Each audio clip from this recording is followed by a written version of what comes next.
স্ত্রী তার স্বামীর চরিত্র হেফাজত করে, ঠিক কিনা? এজন্য আল্লাহ তাআলা মেটাফরিক্যালি, রূপক ভাবে স্বামী স্ত্রীকে পোশাকের সাথে তুলনা করেছেন। আবার পোশাক পরলে খুব সুন্দর লাগে, ডিজাইন করে, এমব্রয়ডারি করে, বিভিন্ন ডিজাইনের, বিভিন্ন স্টাইলের, বিভিন্ন ফ্যাশনের পোশাক মানুষ পরে। পোশাক পরলে মানুষের স্ত্রী বর্ধিত হয়, সৌন্দর্য বেড়ে যায়। ঠিক তেমনি নারীর চোখে পুরুষ সুন্দর, পুরুষের চোখে নারী সুন্দর, ঠিক কিনা? পোশাকের 3 নাম্বার কাজ হচ্ছে পোশাক মানুষকে কমফোর্ট দেয়, আরাম। এই যে শীতকালে আপনারা অনেকে ব্লেজার পরে আসছেন, অনেকের গলায় মাফলার, অনেকের গায়ে চাদর, আরাম লাগে না? কথা বলেন না কেন? লাগে। আবার গ্রীষ্মকালে এই মাফলার পরে কেউ বের হয়? চৈত্র মাসে, চৈত্র মাসে নীলফামারীতে জ্যাকেট পরেন কে কে দেখি? পরেন? পরেন? পরেন না। এর কারণ চৈত্র মাসে পাতলা কাপড় পরতে হয়, কটনের, সুতির কাপড়। শীতকালে মোটা কাপড় আরাম লাগে, দেহটাকে প্রশান্ত করে দেয়। আবার গরমকালে সুতির, কটনের পাতলা কাপড় পরলে দেহটারে প্রশান্ত করে দেয়। ঠিক তেমনি স্ত্রী যখন স্বামীর সান্নিধ্য পায়, এই লাইটটা অফ থাকলে ভালো, অফ, এই লাইটটা অফ, পারলে এটাও অফ। স্ত্রী যখন স্বামীর সান্নিধ্য পায়, স্ত্রী প্রশান্ত হয়ে যায়। আবার স্বামী যখন স্ত্রীর সংস্পর্শ পায়, স্বামীর অন্তরটারে প্রশান্ত করে দেয় কে? এজন্য আল্লাহ তাআলা নারীকে বলেছেন, নারী তোমরা হচ্ছে পুরুষের পোশাক। আবার পুরুষদেরকে বলেছেন, ও পুরুষরা তোমরা নারীদের পোশাক। পড়েন আল্লাহু আকবার।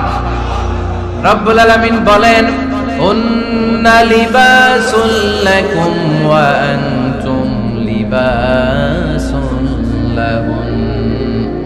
ও নারীরা, তোমরা তোমাদের স্বামীদের পোশাক, আর তোমাদের স্বামীরা হলো তোমাদের পোশাক।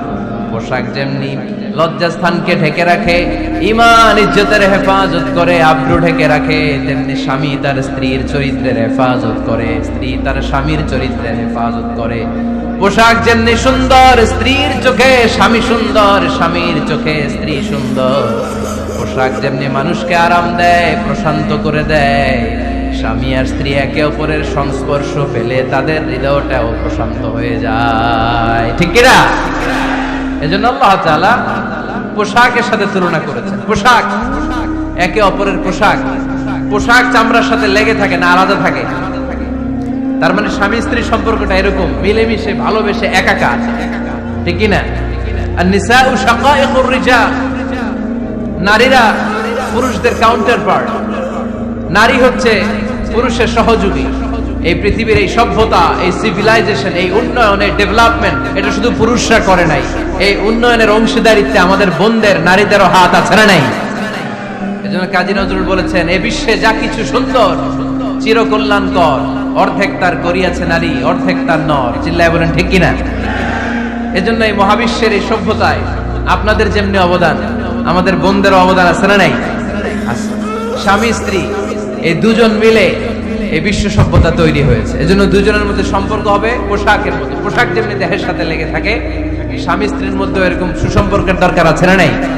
আচ্ছা, আজকে আমরা জানার চেষ্টা করব কি করে স্বামী আর স্ত্রীর মধ্যে এই সুসম্পর্ক বাড়ানো যায়, ইনক্রিজ করা যায়। কি করে আমাদের মধ্যে মারামারি, কাটাকাটি, ঝগড়া, ডিভোর্স, এই রেটটা কমানো যায়। এ ব্যাপারে আমাদের জানার দরকার আছে না নাই? ইসলামী শরিয়া স্বামী স্ত্রী প্রত্যেককে ইন্ডিভিজুয়ালি আলাদা আলাদা কিছু দায়িত্ব দিয়েছে। স্বামীকে কিছু দায়িত্ব দিয়েছে, আবার স্ত্রীকে কিছু দায়িত্ব দিয়েছে, আবার উভয়কে কিছু দায়িত্ব দিয়েছে।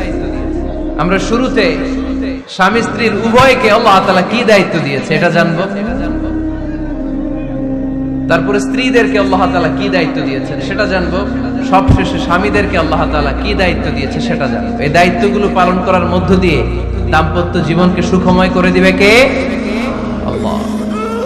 শুরুতে আমরা জানবো যে কালেক্টিভ রেসপন্সিবিলিটি, যৌথ দায় দায়িত্ব কি আছে স্বামী আর স্ত্রী, কেমন করে দাম্পত্য জীবনকে সুখময়, শান্তিময় করতে হয়। একটা দাম্পত্য জীবন কলহমুক্ত করতে চাইলে, সুখময় করতে চাইলে সর্বপ্রথম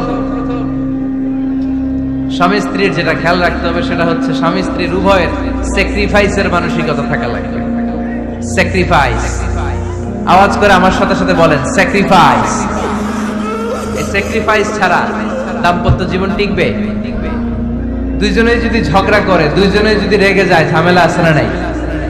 স্বামী রেগে গেলে স্ত্রীকে থেমে যেতে হয়, আবার স্ত্রী রেগে গেলে স্বামীকে থেমে যেতে হয়। স্বামীও যদি রেগে যায়, স্ত্রীও যদি রেগে যায়, তাহলে তৃতীয় বিশ্বযুদ্ধ বেঁধে যাবে, ঠিক কিনা?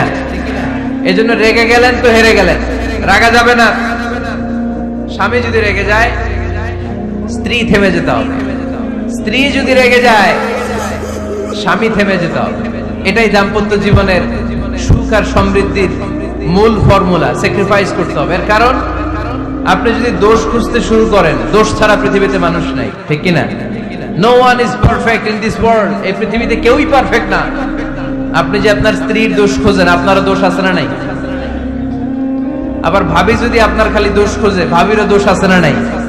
না, এজন্য দোষ খুঁজবেন না, স্যাক্রিফাইস করেন, একটু মানিয়ে নিন। দাম্পত্য জীবনটা এরকমই, একটু ছাড় দিতে হয়, একটু মানিয়ে নিতে হয়। দাম্পত্য জীবনে কখনো মন খারাপ, কখনো মন ভালো, কখনো রোদ, কখনো বৃষ্টি, এই নিয়েই দাম্পত্য জীবন, ঠিক কিনা? তাহলে দাম্পত্য জীবনে যদি আমরা সুখ পেতে চাই, সকল নবদম্পতিকে বলবো একটু ছাড় দেওয়ার মানসিকতা বিল্ড আপ করেন, একটু মানিয়ে নেন, একটু মানিয়ে নেন, একটু ছাড় দেন, একটু মিলেমিশে চলেন। এক স্যাক্রিফাইস আমাদের জীবনটারে, আমাদের দাম্পত্য জীবনটাকে একটা জান্নাতি দাম্পত্য জীবন বানাই দিবে, ঠিক কিনা? দাম্পত্য জীবনকে সুখী করার 2 নাম্বার ফর্মুলা হচ্ছে ঝগড়া করা যাবে না। আপনারা ঝগড়া করেন নাকি? হ্যাঁ, বউয়ের সাথে ঝগড়া করেন না এরকম বিবাহিত পুরুষ কে কে আছেন দেখি এখানে? হাত তুলছে অনেকে। বিশ্বাস হয় আপনাদের? হ্যাঁ, অনেক ঝগড়া। হ্যাঁ, আচ্ছা, মেয়েরা বেশি করে? না না, এই মহিলা প্যান্ডেল আছে এদিকে, এদেরকে জিজ্ঞেস করলে বলবে সব দোষ আপনাদের, আর আপনারা দোষ দিচ্ছেন এদের। তো ঝগড়া করবেন না মেহরবানি করে, সম্মানিত ভাইরা, ঝগড়া করবেন না। কারণ এই ঝগড়া থেকে, সামান্য ঝগড়া থেকে অনেক সময় বিচ্ছেদের দিকে চলে যায় সম্পর্ক। ছোট্ট ঝগড়া থেকে যেতে যেতে ঝগড়া বাড়তে বাড়তে ডিভোর্সের দিকে গড়া, এরকম আছে না নাই? না, সামান্য ঝগড়া যদি বেঁধে যায়, শয়তান এটার মধ্যে বাতাস দেয়, এটারে বাড়াতে বাড়াতে শয়তান অনেক বড় করে। ইমানদারদের পরিবার ভেঙে গেলে শয়তান খুশি, আর ইমানদারদের পরিবার টিকে থাকলে আমার আল্লাহ খুশি। আমরা কার খুশি চাই? জোরে বলতে হবে, খুশি চাই কার? শয়তান সব সময় চায় ইমানদারদের ফ্যামিলি ভেঙে দিতে। Always he tries his level best to break down the relationship of a mu'min family. একজন ইমানদারের ফ্যামিলি কি করে ব্রেক ডাউন করে দেয়? এজন্য ঝগড়াই করব না। আপনি ঝগড়া করলে ভাবি যেন ঠান্ডা থাকে, ভাবি ঝগড়া শুরু করলে আপনি ঠান্ডা থাকবেন। ঝগড়া করা যাবে না, কিন্তু ঝগড়া হয়ে যায় ফ্যামিলিতে, এটাকে চেক দিতে হবে। ঝগড়া নিয়ে অনেক মজার মজার গল্প আছে। একটা গল্প দিয়ে আজকে শুরু করি। এক লোক মাহফিল শেষ করে 11টার দিকে বাসায় ফিরেছে। তো বাসায় ঢোকার আগে তার ওয়াইফকে ফোন দিয়েছে। ফোন দিয়ে বলতেছে, এই মাহফিল শেষ, আমি কিন্তু বাসায় চলে আসতেছি, শুরু করার আগে তাড়াতাড়ি দরজাটা খোলো। তো স্ত্রী আবার রাতের খাবার স্বামীকে ছাড়া খায় না। তো স্ত্রী দরজা খুলে দাঁড়ায় আছে, স্বামী বেচারা আসছে। আসার পরে স্ত্রীকে বলতেছে, এই শুরু করার আগে রাতের খাবার দিয়ে দাও, খেয়ে নেই। তো স্বামী ওয়াশরুম থেকে ফ্রেশ ট্রেশ হয়ে আসছে, স্ত্রী বেচারিও ডাইনিং টেবিলে খাবার দিয়েছে। এবার স্বামীও খেতে বসেছে, স্ত্রীও খেতে বসেছে। স্বামী আবার বলতে আরম্ভ করছে, শুরু করার আগে ফ্যানটা ছাড়ো, খুব গরম লাগতেছে। এবার তো স্ত্রী রেগে মেগে আগে, কি আসার পর থেকে শুরু করার আগে, শুরু করার আগে, শুরু করার আগে, কি শুরু করার আগে? স্বামী বলতেছে, এই তো শুরু হয়ে গেল, এই শুরু হয়ে গেল। মানে কি? ঝগড়া। নীলফামারীর ভাইয়েরা, এটা শুরু করা যাবে না। শুরু করবেন আপনারা? ঝগড়া করবেন? আমাদের ফ্যামিলিগুলো থেকে ঝগড়াকে আজকে থেকে আমরা নো বলে দিলাম। মানে না, ঝগড়াকে কি বললাম? সবাই বলতে পারেন না, আওয়াজ করে বলেন, ঝগড়াকে আমরা কি বলবো? নো।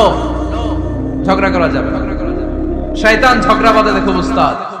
সহিহ মুসলিমের হাদিস, ইন্না ইবলিসা ইয়াদাউ আরশাহু আলাল মা সুম্মা ইয়াবআসু সারায়াহু, ইবলিস তার সিংহাসন গেড়েছে সাগরের উপরে। ইবলিসের সিংহাসন কিসের উপরে? বিশাল বড় সাগর আর মহাসাগরের উপরে ইবলিস শয়তান তার সিংহাসন নিয়ে বসা। প্রতিদিন সকাল বেলায় শয়তান গুলোরে মানব রাজ্যে পাঠিয়ে দেয়, যা তোরা মানব রাজ্যে চলে যা, যে মানুষকে ওয়াসওয়াসা দেয়, ওয়াসওয়াসা দিয়ে খারাপ কাজ করা। সারাদিন খারাপ কাজ করার পরে কি কি ওয়াসওয়াসা দিল, কি কি খারাপ কাজ মানুষের মধ্যে ঘটালো, সন্ধ্যা বেলায় সব শয়তান এসে ইবলিসকে বয়ান শোনায়। সন্ধ্যা বেলায় শয়তান গুলো এসে বলে, আমি এক লোককে দিয়ে মিথ্যা কথা বলিয়েছি। আরেক শয়তান বলে, আমি নামাজ কাজা করিয়েছি এক আল্লাহর বান্দাকে দিয়ে। আরেকজন বলে, আমি ওজনে কম দিয়েছি। আরেকজন বলে, আমি সুদের ব্যবসার মধ্যে টাকা লাগানোর ব্যবস্থা করে দিয়েছি। এক একজন এক একটা ওয়াসওয়াসা দিয়ে আল্লাহর মুমিন বান্দাদেরকে ধোঁকা দিয়েছে। এগুলোর ফিরিস্তি এসে সব শয়তানেরা ইবলিসকে শোনায়, কিন্তু কোনো কথাতে ইবলিসের মন ভরে না। কোন শয়তান এসে বলে, আমি তো এমন মদের আড্ডাখানায় নিয়ে গেছি আল্লাহর বান্দাদেরকে, এগুলো নামাজই পড়ে নাই, খালি মদ খেয়েছে। আবার কিছু শয়তান এসে বলে, আমি ক্যাসিনোতে নিয়ে গেছি, ওখানে খালি জুয়া খেলছে। আবার কিছু শয়তান এসে বলে, আমি বাজারের মধ্যে ফরমালিনের এই ওয়াসওয়াসা ঢুকায় দিছি। একটার পর একটা শয়তানি ফিরিস্তি তারা ইবলিসকে শোনায়, কিন্তু কোনো কাজই ইবলিসের মন ভরাতে পারে না। একজন এসে বলে, আনা মা তারাকতুহু বাইনার রাজুলি ওয়া ইমরাআতিহি হাত্তা ফাররাখতু, আমি একজন ইমানদার নারী পুরুষের মধ্যে ঝগড়া লাগায়া ওই ঝগড়া বাড়াতে বাড়াতে বাড়াতে বাড়াতে তালাক পর্যন্ত নিয়ে গেছে। নাউজুবিল্লাহ বলবেন না? শয়তান এবার তার উপর খুশি হয়ে যায়। সব শয়তানগুলোকে ঠেলে ইবলিস এই শয়তানকে কাঁধে তুলে নাচতে শুরু করে দেয়।